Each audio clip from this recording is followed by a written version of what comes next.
오늘도 의미심장한 제목이죠. 침묵은 죽은 것이지만 이라는 제목으로 하나님의 말씀을 증거하겠습니다. 자, 이전에 나누었던 말씀과 문맥상 연결이 되기 때문에 지난주 말씀도 역시 함께 보고 나누는 것이 좋겠죠. 자, 결국 이스라엘은 둘로 나누어집니다. 솔로몬의 아들 이름 뭐였죠? 르호보암이 있었죠. 르호보암이 남유다의 왕이 되고 또 백성들이 이제 애굽에 망명가 있던 사람을 불러냅니다. 이름이 여로보암이었죠. 자, 이제 르호보암이라는 새 왕 앞에 부탁을 합니다. 당신의 아버지 때 통치 시절에 모든 백성들에게 고역을 지었기 때문에 르호보암, 당신은 아버지 솔로몬과 같이 그렇게 하지 마십시오. 너무 힘들었습니다. 이 이야기를 들은 솔로몬의 아들 르호보암은 이렇게 대답하죠. 그래, 우리 아버지는 채찍으로 너희를 다스렸지만 나는 전갈 채찍으로 너희를 징계하겠다. 너무나 어마무시한 이야기를 합니다. 결국 백성들의 마음은 르호보암에서 돌아서서 여로보암과 함께 나라는 이제 갈라지게 됩니다. 자, 그랬으면 분위기상 여로보암은 어떻게든 백성들 마음을 잘 다스리고 추스리고 위로하고 격려하면서 하나님 말씀의 기초에서 이제 나라를 세워나가야 오를 텐데, 그런데 이 여로보암은 더 심하게 또 일을 저지릅니다. 애굽의 오랜 망명 생활 탓인지 거기에 애굽에 있었던 모든 우상들을 다 끌어들여서 온 나라를 그냥 종교 백화점으로 우상 덩어리로 만들어 버렸죠. 솔로몬 때보다 더 큰 우상 숭배에 빠지게 됩니다. 이걸 보다 못한 하나님께서 유다의 한 선지자를 올려 보내서 경고를 주셨죠. 결국은 이렇게 하면 돌아오지 않는다는 거죠. 그래서 하나의 변고가 일어나게 됩니다. 그게 오늘 본문의 이야기와 연결이 됩니다. 1절입니다. 시작. 그때 여로보암의 아들 아비야가 병든지라. 아비야의 이름 뜻이 뭐라고 되어 있죠? 하나님은 나의 아버지. 자, 아비야, 에비야. 자, 하나님은 나의 아버지다 이런 뜻이죠. 자, 여러분, 여로보암의 아들 이름이 뭐라고 되어 있죠? 아비야라고 되어 있어요. 근데 아비야의 이름이 또 뜻이 뭐였습니까? 하나님은 나의 아버지다라는 뜻이죠. 그러면 상식적으로 우리가 한 가지 생각해 볼 것은, 아비야가 태어나자마자 아버지, 저의 이름을 이렇게 해 주십시오라고 말도 못한 아기가 그렇게 말했을까요? 아니면 아버지가 지어줬을까요? 아버지가 당연히 지어줬겠죠. 자, 그런 이 배경에서 보면은 이 아들은, 아비야는 아직 깊숙이 본격적으로 이때는 우상숭배에 빠지기 직전에 낳은 아들이었다는 걸 우리는 추론해 볼 수 있습니다. 병들었을 때쯤이니까 어느 정도 나이가 들었고 청년쯤이다라고 추측을 합니다. 아기가 아니라는 거죠. 그런데 이 병이 무슨 병인지 성경에는 기록되어 있지 않기 때문에 그 병이 무엇인지는 아직 잘 모릅니다. 그런데 확실한 게 뭐냐면 시간을 다투고 있는 위중한 병에 걸렸다는 것만은 틀림없다는 거죠. 그래서 여로보암이 이 아들 병 때문에 아내를 부릅니다. 2절입니다. 시작. 여로보암이 자기 아내에게 이르되 청하건대 일어나 변장하여 사람들이 그대가 여로보암의 아내임을 알지 못하게 하고 실로로 가라. 거기에 선지자 아히야가 있나니 그는 이전에 내가 이 백성의 왕이 될 것을 내게 말한 사람이니라. 아멘.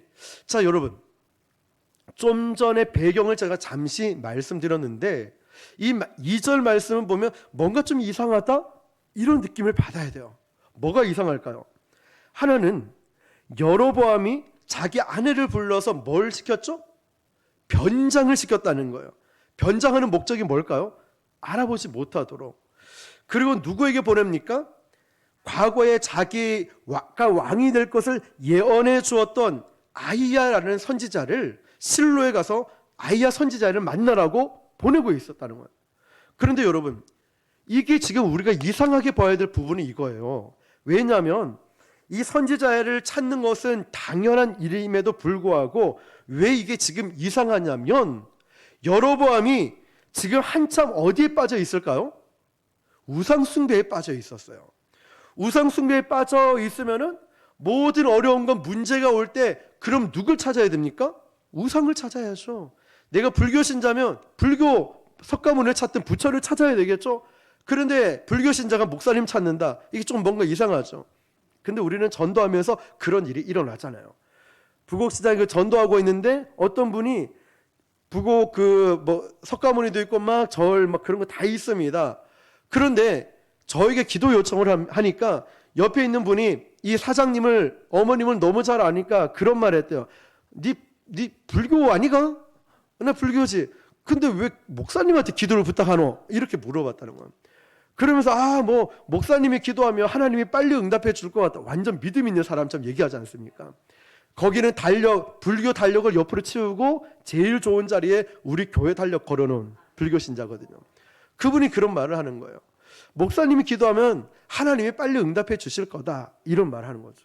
자, 여러분, 지금 이 우상 숭배에 빠져 있는 여로보암이 당연히 우상을 찾아가야 되는데 지금 이 선지자를 찾아가고 있다는 거 말이죠.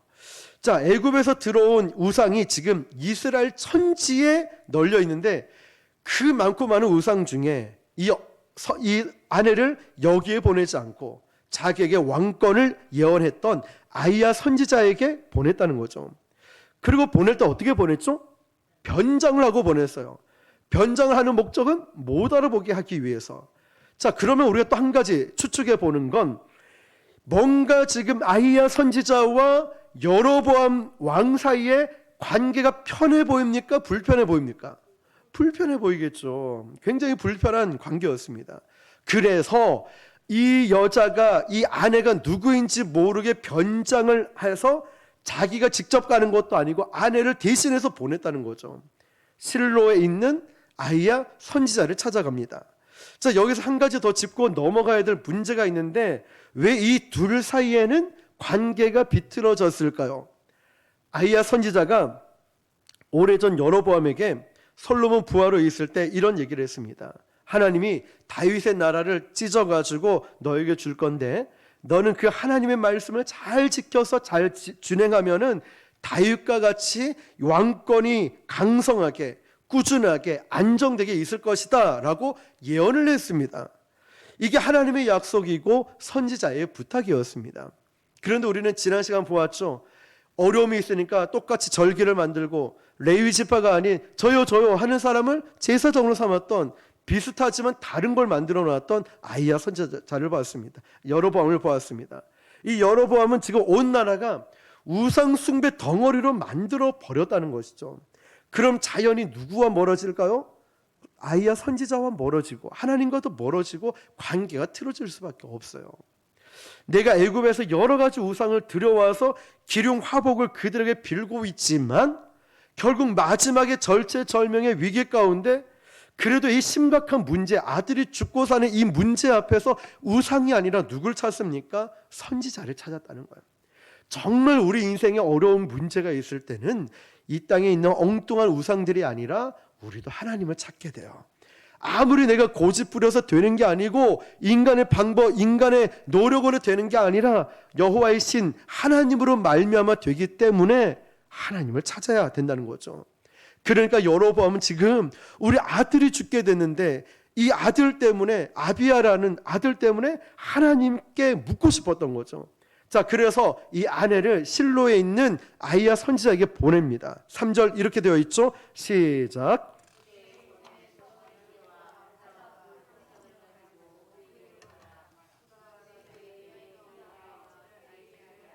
아멘. 자, 이 아내에게 들린 떡, 과자, 꿀 이건 뇌물이 아닙니다. 이 당시 보편적인 관행이었습니다. 왜냐하면 선지자라는 직업은 딱히 수입이 없었거든요. 거의 이중직을 할 수 있는 게 아니었습니다. 그래서 하나님 편에서 일을 해야 되다 보니까 백성들이 십시일반으로 이렇게 돕곤 했습니다. 이게 관행이었죠. 자, 문제는 이제 4절부터입니다. 4절 시작. 여로보암의 아내가 시작. 여호와께서 아이야에게 이르시되 여로보암의 아내가 5절이네요. 네. 5절 계속해 주세요. 여호와께서 아이야에게 이르시되 여로보암의 아내가 자기 아들이 병들었으므로 내게 물으러 오나니 너는 이러이러하게 대답하라. 그가 들어올 때에 다른 사람인 채 함이니라. 아멘. 자, 그리고 4절에 보면 여로보암의 아내가 그대로 하여 일어나 실로로 가서 아이야의 집에 이르니 아이야는 나이가 많아 눈이 어두워 보지 못하더라. 4절에 그렇게 되어 있어요. 성경에 보면 종종 이런 표현들이 등장합니다. 항상 눈이 어둡다라는 것은 영적으로 어둡다 이런 뜻이 쓰입니다. 자, 영적인 안목이 흐려서 잘 보지 못한다라는 뜻이죠. 그런데 여기에서는 좀 분별할 필요가 있는데요. 과연 아이야 선지자도 나이가 많아서 영적 분별이 흐려졌을까? 그게 아니라고 되어 있어요. 4절에 보면 뭐라고 되어 있냐면 나이가 많아 생물학적인 이유로 눈이 어두워졌다라고 명확하게 나와 있다는 거죠. 그냥 눈이 어두워서 어둡다고 말해도 별 탈 없었을 텐데 눈이 어둡다 이건 영적으로 흐린 게 아니라 이 생물학적으로 나이가 많아서 눈이 어두워서 보지 못했다는 걸 의미하고 있는 거예요. 자, 그 근거를 우리 방금 읽었던 5절 말씀에 정확하게 소개되고 있는데요. 우리 같이 한 번 더 읽어볼게요. 시작. 여호와께서 아이야에게 이르시되 여로보암의 아내가 자기 아들이 병들었으므로 내게 물으러 오나니 너는 이러이러하게 대답하라. 그가 들어올 때에 다른 사람인 채 함이니라. 아멘. 하나님이 누구에게 임재하고 있냐면은 바로 이 말씀으로 이 선지자에게 임하고 있는 거예요. 자, 이런 걸로 봐서 이 선지자는 오랜 세월 동안 이 선지자 역할을 해왔지만 하나님과 밀접하게 교통하고 있는 교제를 나누고 있었다는 거죠. 그리고 이제 이 선지자에게 하나님께서 말씀을 통해 한 가지 이렇게 알려주시는 장면이 나오게 됩니다. 자, 그 장면을 보니까 5절 말씀 아까 노란 글씨였는데요. 여로보암의 아내가 자기 아들이 병들었으므로 내게 물으러 오나니 너는 이렇게 대답해라. 하나님이 알려주시죠. 그가 들어올 때 다른 사람인 채 할 것이다. 자, 하나님께서 정확하게 어떻게 올 것인지 알려주고 있어요. 그런데 여기 이상한 게 하나 있습니다. 계속 성경에 나오는 이 기자는 여로보암의 아내를 왕의 아내로 기록하지 병들어 죽어가고 있는 이 아이의 엄마로 1절 기록하지 않았다는 걸 우리는 염두에 둬 봐야 돼요. 자, 오늘 이야기는 이 여인의 역할이 굉장히 중요한 역할을 하고 있어요. 6절 말씀 보니까요. 6절 시작. 그가 문으로 들어올 때에 아이야가 그 발소리를 듣고. 자, 보세요. 아이야 선지자는 지금 아까 생물학적으로 나이가 많아서 눈이 어두웠다라고 했습니다.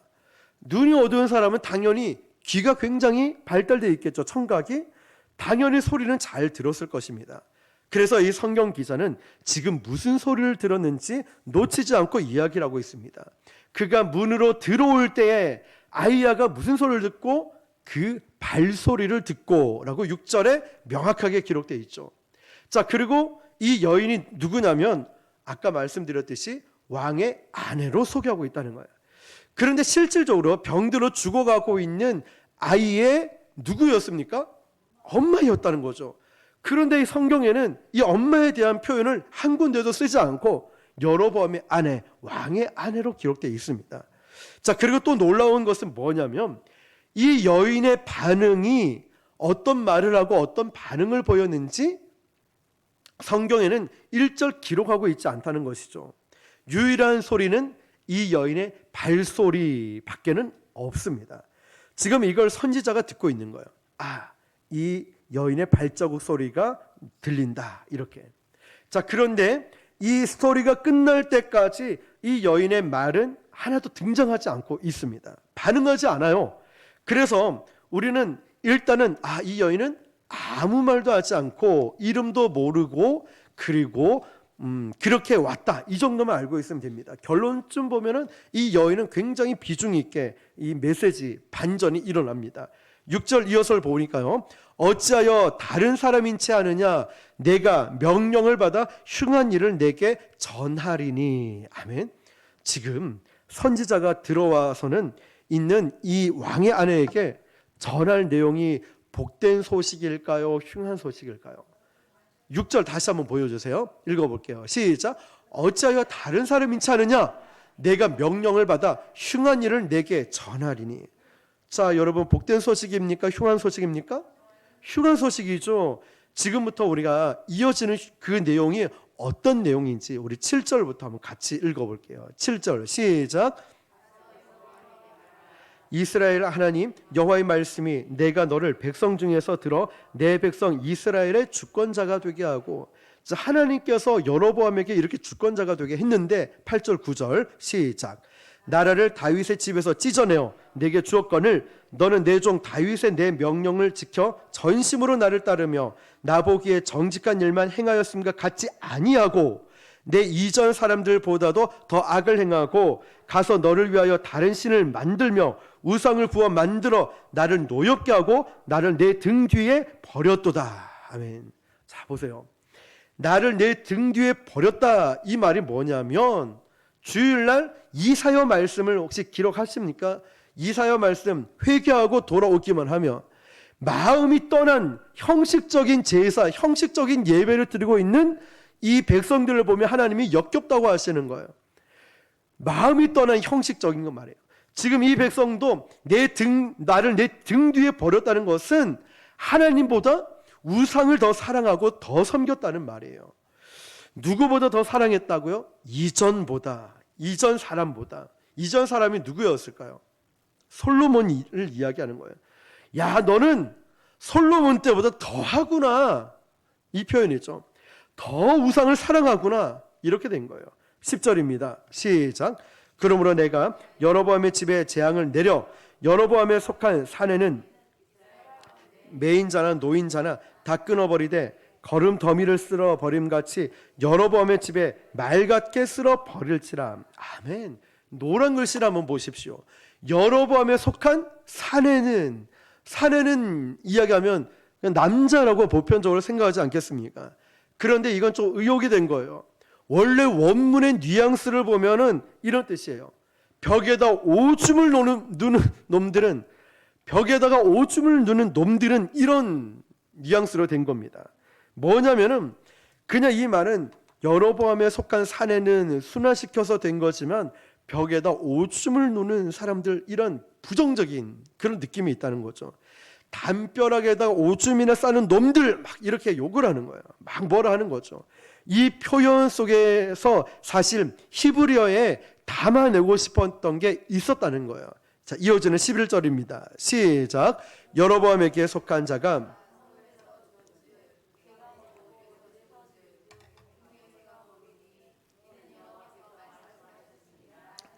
아멘. 완전히 파멸을 흉한 소식을 담아서 지금 아들의 생사 여부를 가지고 들어온 이 왕의 아내에게 지금 직격탄을 날리는 거예요. 그런데도 이 여인은 아무 말도 하지 않아요.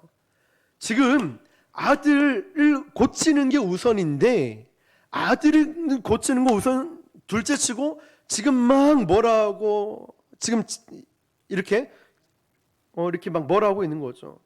그런데도 이 여인은 아무 반응도 하지 않아요. 이상하지 않습니까? 우리는 우리 애가 조금이라도 아프면은 119 부르거나 병원을 찾아가거나 난리 나지 않습니까? 그런데 이 여인은 아무 말도 하지 않아요. 침묵하고 있어요.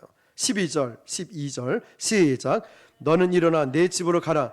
내 발이 성읍에 들어갈 때 그 아이가 죽을지라. 그런데도 이 여인의 반응이 없어요. 말을 못해서 그럴까요? 아니죠. 말을 못하면 아예 듣지도 못했겠죠.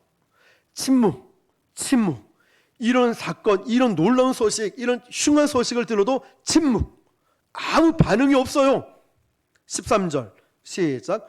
온 이스라엘이 그를 위하여 슬퍼하며 장사하려니와 여로보암에 속한 자는 오직 이 아이만 묘실에 들어가리니 이는 여로보암의 집 가운데에서 하나님 여호와를 향하여 선한 뜻을 품었음이니라. 아멘. 자, 좀 좋은 이야기가 나온 것 같은데, 지금 온 이스라엘이 그를 위하여 슬퍼하며 장사하며 여로보암에 속한 자는 오직 이 아이만 묘실에 들어갈 거다, 이러면서 선한 뜻을 품었다, 여호와를 위해서. 누굴 이야기하는 거죠? 죽은 이 아이를 이야기하는 거예요. 아비야, 이 아이를 이야기하는 거예요. 아비야는 그 이름의 뜻이 뭐라고 했습니까? 하나님은 나의 아버지다, 나의 아비다. 아비야, 하나님은 나의 아버지다. 여로보암에서 태어났죠. 여로보암의 혈통 중에 유일하게 이 아들만 하나님을 향한 선한 뜻을 가지고 있었습니다. 이거를 표준 번역으로 쉽게 풀어놓은 거를 한번 보여드릴게요. 한번 띄워주시면 13절 똑같은 말씀인데 표준 번역입니다. 시작. 자, 13 제가 읽어드릴게요. 그런데 온 이스라엘은 그의 죽음을 애도하며 장사를 지낼 것입니다.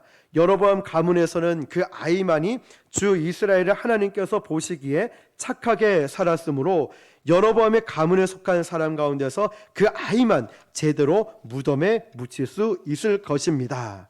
자, 이렇게 표준 번역에는 쉽게 풀어놨다는 거죠. 여기서 착하게 살았다라는 말은 윤리적으로 도덕적으로 이 가치를 이야기하는 것이 아니라 이 아비야라는 이 아이만은 유일하게 하나님 말씀을 붙들고 유일하게 말씀에 순종하기 위해서 살아냈던 아들이라는 뜻이에요. 그런데 그 아이가 어떻게 됩니까? 죽어요. 죽었다는 거예요.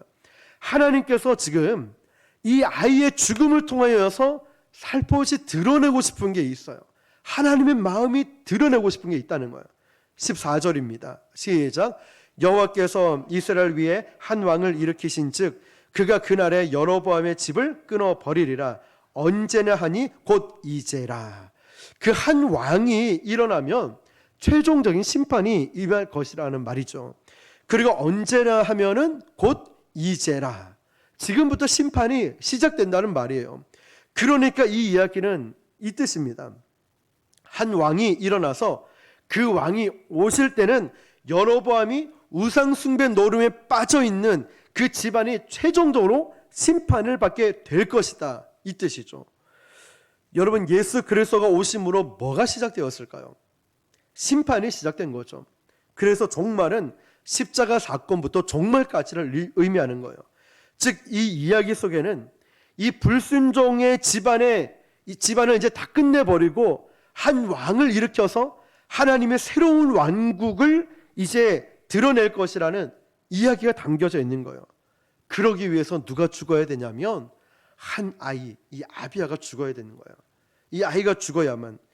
여기 여로보암 혈통 속에 등장하는 아비야는 사실 아주 작은 그림으로 오실 예수 그리스도를 예표하고 있습니다. 그래서 이 아이가 죽어야만 했던 거죠. 자, 그리고 17절로 넘어가 보면 17절 시작. 여로보암의 아내가 일어나 다르사로 돌아가서 집 문지방에 이를 때 그 아이가 죽은지라. 자, 아내가 돌아왔죠. 아직도 이 여인은 말이 없었습니다. 아들의 죽음을 예고를 받고도 말이 없고 나라가 멸망받는다 얘기를 들어도 말이 없고 그리고 이 여인은 돌아옵니다. 그리고 집에 문지방을 넘는 순간 이 아이는 죽었다는 거예요. 죽었습니다. 그리고 여기 문지방이라고 쓰여진 이 단어가 히브리어로 사프라는 뜻이에요. 사프. 이 사프는 어디에 등장하는 단어냐면은 유월절 어린 양의 피가 발라진 문설주와 임방에 우리 출애굽기 보면 나오죠? 문설주와 임방에 그 단어 문설주에 쓰였던 단어가 바로 사프라는 히브리 단어였어요. 유월절 어린 양은 죽음을 통해서 그 백성을 살려내는 거잖아요. 애굽의 장자의 죽음과 함께 온 이스라엘 백성도 사실 멸망당하고 죽어야 될 마땅할 대상이죠. 그런데 불구하고 어린 양의 죽으심과 피 흘리심으로 이스라엘 백성들은 건지심을 받았다는 거예요. 거기에 이스라엘 백성들은 뭐 무슨 노력을 한 건 아니죠. 어떤 절규를 한 것도 아니고 그냥 그들이 한 게 뭐였을까요? 불평과 원망밖에 없었습니다. 자, 그러면 이제 우리가 감추고 아무 말도 하지 않았던 이 여인의 정체를 밝혀봐야 되겠죠. 아비야는 죽었어요. 근데 도대체 엄마라는 이 사람은 어떤 사람일까? 이 여인은 과연 누구일까요?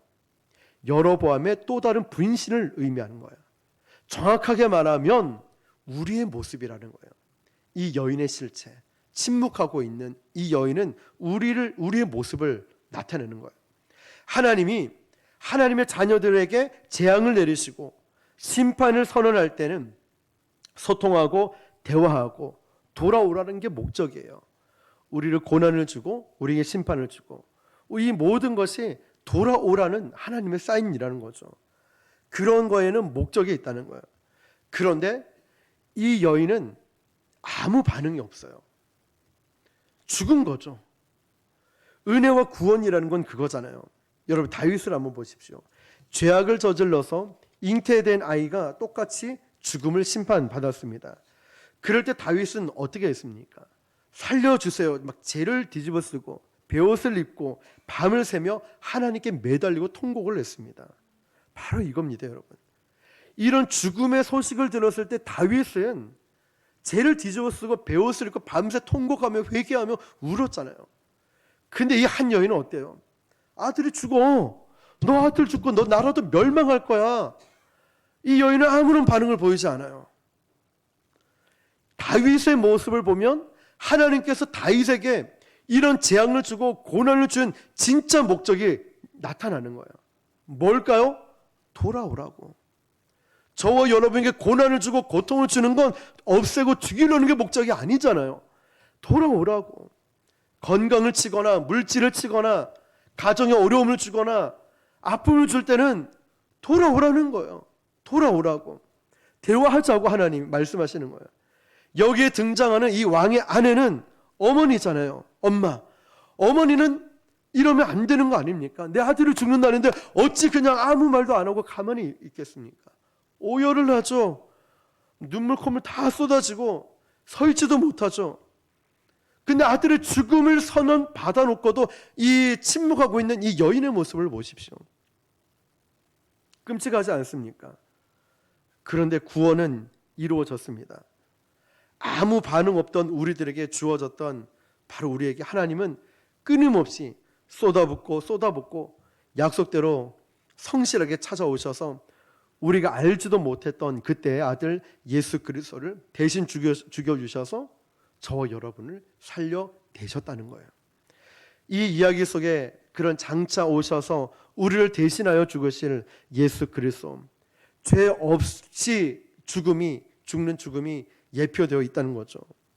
자, 여러분, 어떤 교회의 사역자가요, 한 여자 청년이 충분히 교회에서 봉사하고 충분히 일도 열심히 할 수 있는 자매인데 예배만 끝나면 쏜살같이 집으로 갔다고 합니다. 그래서 한날은 이 청년을 붙잡고 얘기를 좀 해야 되겠다 싶어서 청년을 붙잡고 얘기를 했더니, 목사님, 제가 좀 사정이 있어서 먼저 가야 됩니다. 자매님, 그 사정이 뭡니까? 사실은 자폐증을 앓고 있는 동생이 있어서 제가 그 동생을 돌봐야 돼서 예배 끝나면 바로 가야 됩니다. 그래서 그 사정을 알고 이제 이 자매를 케어하기 시작하는 거예요. 더 기도하고 신경 쓰기 시작했다는 거죠. 그러면서 함께 그 아이를 좀 돌보기 시작했는데, 자폐증을 앓는 부모들의 심정과 또 자폐증에 대해서 곁눈질이나마 조금 공감하고 배울 수 있는 기회가 됐다는 거예요. 자폐증이 있는 아들 또 동생 있는 집안은 정말 힘들겠구나 알았다는 거죠. 그러면서 이 분이 이렇게 얘기를 했다는 거예요. 자폐증을 앓는 이 자녀를 둔 부모가 마음이 제일 무너질 때가 언제인가 하면은, 사랑을 쏟아부어도 관심과 사랑을 쏟아부어도 이 아이는 반응을 보이지 않아요. 눈길도 주지 않고 아무 반응 없을 때 지쳐서 무너진다는 거예요. 내가 이 아들에게, 이 딸에게 있는 거 없는 거 다 쏟아부었어요. 내 사랑하는 마음을 다 쏟아부었는데 이 아이는 사랑인지 섬김인지 이거 아무것도 모르고 있을 때 부모의 마음은 무너진다고 하는 거예요. 그런데 어쩌다가 그 아이가 눈을 살짝, 정말 사랑의 표현, 엄마 사랑해 이런 표현으로 아주 살짝 쳐다볼 때가 있답니다. 희미하게나마 반응을 보일 때가 있대요. 그런데 그걸 전문가들의 견해에 의하면 그런 반응들은 어쩌다가 나타나는 반응이 아니랍니다. 뭐냐면 그 부모들이 눈물로 고된 세월을 견디고 수백 번 수천 번을 눈물을 쏟아내고 사랑을 쏟아부을 때 이 자녀가 조금 깨닫고 나를 사랑하네, 나에게 이런 사랑을 베푸네, 그제서야 희미한 반응을 보인다는 거예요. 근데 그때 참 와닿는 말이 뭔지 아십니까? 그때 잠깐 보였던 쳐다보는 눈빛, 아이 컨택되는 이 눈빛에 그 부모들의 모든 시련과 모든 아픔들을 한순간에 다 잊어버린대요. 그 수년 동안 십수년 동안 쏟아부었던 이 사랑들, 애정들, 모든 것들이 그 한순간에 엄마 이러면서 쳐다보는 눈길이 느껴졌을 때 다 잊어버리고, 고통도 다 잊어버리고 너무 좋아서 막 기뻐 날뛰듯이 좋아졌다는 거예요. 희미한 반응에도 말이죠, 작은 반응에도 부모들은 그간의 씨름들을 한 방에 다 날려버린다는 거예요. 그런데 여러분, 왜 이게 저의 가슴에 우리에게 와닿는지 아십니까? 마치 우리의 모습과 같다는 거예요. 우리가 너무나 하나님 앞에 반응을 보이지 않고, 너무나 하나님은 너무나 멀게 있는 것처럼 여기고, 그러니까 하나님은 끊임없이 우리에게 두드리고 우리를 찾아오시고 우리를 깨우쳐 주시고 우리를 살려주시는데 반응 좀 하라는 거죠. 반응을. 그런데 그 희미한 반응이나마 우리가 드러내기까지 그냥 우연히 된 것이 아니라, 혼자 된 것이 아니라 우리가 알지 못하는 하나님의 어마어마한 사랑들이 우리에게 부어주고 있다는 거예요. 햇빛과 이 공기와 교회와 가정과 직장과 인간 관계를 통하여서 하나님은 계속해서 우리에게 내가 널 사랑해, 널 사랑한다고, 변함없이 너를 지켜주고 너와 함께하고 있다고, 너와 함께하고 있어, 지금도 내가 널 지켜주고 있다고 계속 말씀하시는 거예요. 우리가 우연히 이 자리에 나와 예배한 게 아니라고요. 우리가 지금 우연히 기도하는 게 아니라고요. 시간이 남아서 온 게 아니라고요. 하나님께서 계속해서 끊임없이 우리에게 사랑을 고백하고 우리와 함께 하시는 그 어마어마한 사랑 때문에 우리가 이 자리에서 예배할 수 있다는 것입니다. 여러분, 저는 이 서늘한 침묵을 끝끝내 드러난 이 여인 속에서 마치 나의 모습, 우리의 모습을 보는 것 같아요. 어머니라면은 침묵하고 있는 게 아니라 어떻게 해야 됩니까? 절규를 해야 되죠. 절규해야 되죠. 우리 자녀가 그렇게 되는데 어찌 가만히 있겠습니까? 상상을 한번 해보십시오. 하나님께 막 다가서고 하나님께 매달려야 될 거 아니겠습니까? 그런데 우리는 그마저도 할 수 없는 죽음과 같은 그 자리에 철저히 무능해진 상태에서 하나님은 우리가 알지도 못하는 이 상황에서도, 그렇게 깨닫지 못하는 그 상황에서도 하나님은 독생자들을 저와 여러분을 위해 보내주셨어요. 내가 하나님의 사랑을 알지도 깨닫지도 못하는데, 아무런 반응을 보이지도 않고 잘한 것 하나도 없는데 그저 하나님은 저와 여러분을 사랑하신다면서 독생자 아들을 십자가에 내어 놓으셨다는 거예요. 그러면서 내가 너를 이렇게 사랑한다고, 끊임없이 사랑한다고, 변함없이 사랑한다고 말씀하시는 거예요. 우리는 침묵으로 일관하고 있는데 말이죠. 아무것도 하지 않는데 말이에요. 계속 듣든지 아니 듣든지 하나님은 계속해서 우리의 마음을 두드리는 거예요. 좀 들으라고, 좀 알라고, 좀 깨달으라고, 음성 좀 들으라고. 우리가 찬양을 했잖아요. 열어주소서, 열어주소서. 이 답답한 마음, 이 정말 닫혀있는 내 마음, 이 영안 좀 열어주십시오. 주의 음성을 듣고 주의 말씀을 듣고 깨달을 수 있도록 말이죠. 우리 주님이 계속 두드리시는 거예요. 하나님의 이 사랑 속에 우리는 좌절할 수 없고 다시 일어설 수밖에 없다는 거예요. 이 여인의 모습을 보십시오. 아들의 죽음 앞에 이 침묵은 죽은 것이지만 결국 그럼에도 불구하고 우리를 사랑한다고 찾아오시는 그 하나님의 사랑을 우리는 발견할 수 있어야 돼요. 지금도 나를 두드리고 계시고 오늘 이 예배 시간에도 찾아오시고 기도 시간에도 나를 찾아오셔서 내가 너를 사랑한다고, 우연히 너가 이 자리에 온 것이 아니라 내가 너를 두드리고 네가 영적으로 갈급해 있으니까 내가 너를 보내고 너를 찾아와서 계속해서 사랑을 보내서 이곳에서 예배하고 이곳에서 우리를 만나게 하시고 이곳에서 복음을 전하게 하시고 이곳에서 회복의 은혜를 베풀어 주신다는 것, 하나님의 어마어마한 사랑이 침묵 뒤에는 있었다는 거예요. 작은 희미한 반응이었지만 이 엄마가 십수년 동안 이 자녀에게 베푼 사랑이 있기 때문에 희미하게나마 반응했던 것처럼 오늘 이 자리에 희미하게나마 우리가 나와 믿음으로 예배할 수 있다는 건 바로 하나님의 끊임없는 사랑 때문에, 끊임없이 지켜주시고 보호해 주시는 이 사랑 때문에 이 자리에 오게 된 것입니다. 사랑하는 성도 여러분, 우리가 이 사랑을 잊지 말았으면 좋겠습니다. 그리고 쓰임 받는다는 것, 하나님께 예배할 수 있다는 건 나는 알지 못하지만 우리 주님은 미리 아시고 예수 그리스도를 이 땅에 보내주시고 십자가에서 죽게 만드셨다는 그 놀라운 사랑이 있었다는 것을 여러분 꼭 기억하시면서 나를 향한 아버지의 사랑을 오늘 다시 한번 회복할 수 있는 그런 은혜, 또 주님이 나를 부르실 때에 믿음으로 반응할 수 있게 바라요. 믿음으로 반응할 수 있길 바랍니다. 힘들어도 아파도 바빠도 어떠한 일이 있어도 믿음으로 반응할 수 있길 바랍니다. 그럴 때 우리 주님이 이 아이가 희미한 반응을 보였을 때도 부모가 날뛰듯이 기뻐했듯이 우리 주님이 얼마나 기뻐하시겠습니까? 오늘 저와 여러분들이 그 주님의 부르심 앞에 반응하시는 저와 여러분 되시기를 주님의 이름으로 축원합니다.